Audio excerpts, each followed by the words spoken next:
Hello, আসসালামু আলাইকুম। বন্ধুরা কেমন আছেন? আজকে আপনাদের সাথে একটি মতদানি শেয়ার করব।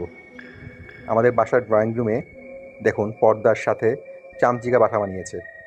বেশ কিছুদিন ধরেই দেখছিলাম রাতের বেলা চামচিকা উড়াউড়ি করে, কিন্তু একটা ধরতে পারি নাই। আজকে রাতে রাতের বেলা পর্দার যখন ঠিক করতেছিলাম তখন দেখি যে পর্দার কোণায় এরকম চামচিকের বাসা।